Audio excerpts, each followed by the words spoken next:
Well, everybody out there in Atlanta, this is Chris from AncientLegacy.com with another episode of My Talking Head. A little bit of a more somber episode today. We are going to go ahead and talk about the 15th anniversary of 9/11. It's been 15 years since the September 11th attacks. I wanted to talk a little bit about 9/11, and I wanted to, just give my thoughts on it because it has been. I cannot believe it's been 15 years already. The 15 years sort of flew by. I have in the past, I've discussed, and people that know me closely know that I am a New Yorker. I am born and raised in Brooklyn and Queens. My sister was also born and raised in New York. We are from New York. It's our, it's who we are. We are New Yorkers. We are New York transplants. I know there's a lot of people that joke about that, how a lot of Floridians are basically New York transplants. Well, I am proof for that. I'm living proof of that. I am from New York. Both of my parents worked in Lower Manhattan for a long time. My mom, I can never remember which tower. I ask her all the time, and I can never remember which tower. But it was the 84th floor, I believe, of, I want to say it was the North Tower. I can never remember. I ask her every year too. I'm like, hey mom, what was the tower? But yeah. So my mom worked in the towers. My dad worked in Lower Manhattan as well. He actually worked across the street and in the vicinity of the World Trade Center. I believe it was World Trade number 4, building number 4, if I'm not mistaken. And my dad was actually there in '93. My dad was actually there.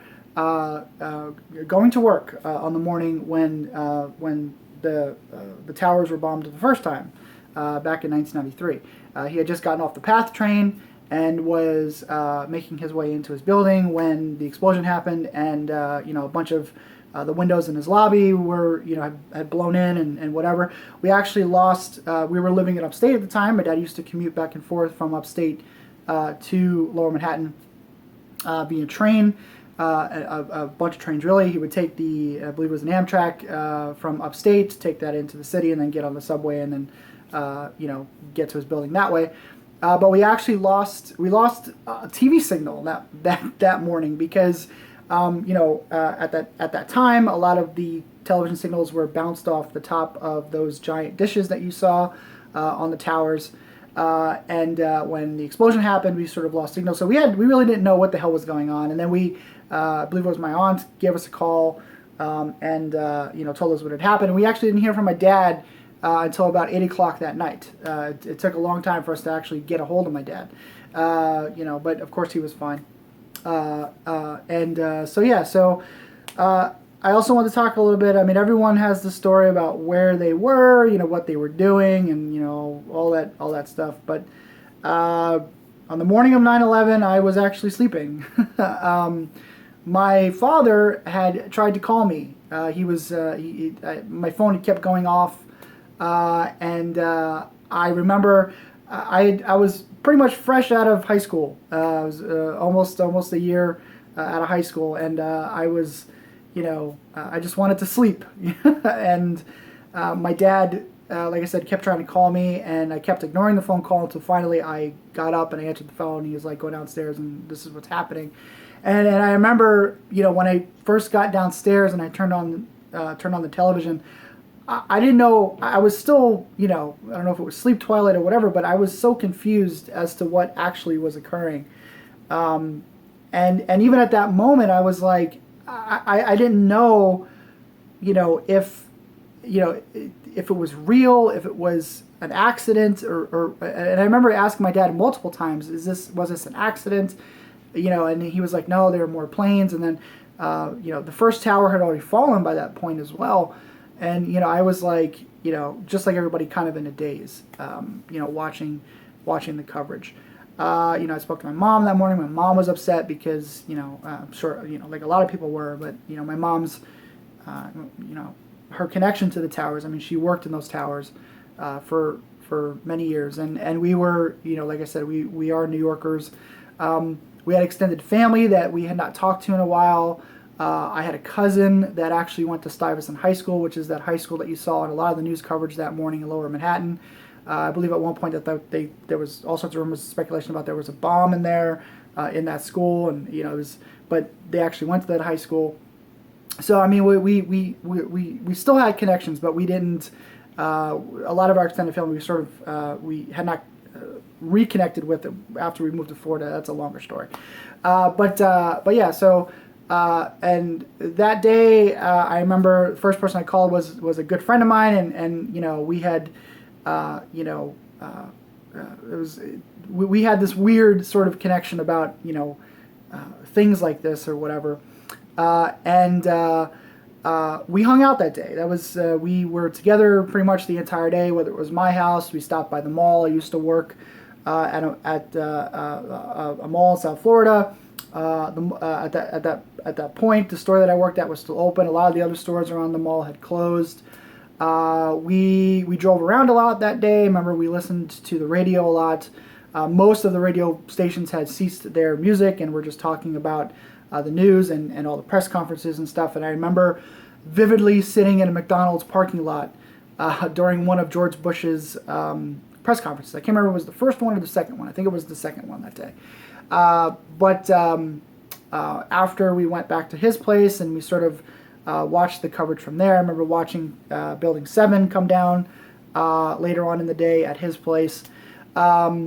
And after a full day of watching all this stuff on television and also worrying about my sister, because my sister she was much younger at the time, but she was also in school, and there was a lot of confusion about whether or not they were going to keep the kids in school or whether or not they were going to let them leave or whatever, because quite honestly that school was probably the safest place for her to be that day, as opposed to being out and about. But yeah, I mean, it was a weird, I mean, to say that it was a weird day was, is a misnomer, because it was a very weird day. And I remember, like I was saying, after the coverage on television and being bombarded by those images, for hours and hours and hours, we wanted to, turn the TV off and sort of, get away from it all for a little bit. And us being who we are, you can see the movies behind me. We were, cinephiles or whatever. And the only thing that was open were the movie theaters. So we actually went to the movies. We went to the movies. We saw The Musketeer. I don't remember a damn thing about the movie, but that was our escape from it.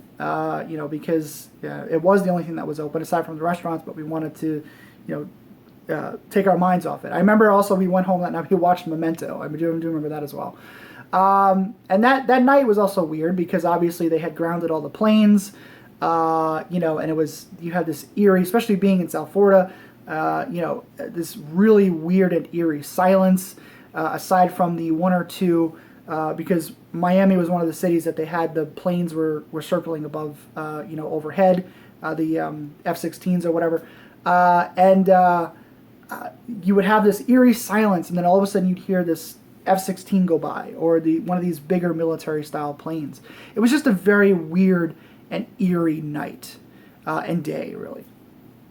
But yeah, so that's it, guys. I just wanted to, it's 15th anniversary, so I did want to, pop in and say something.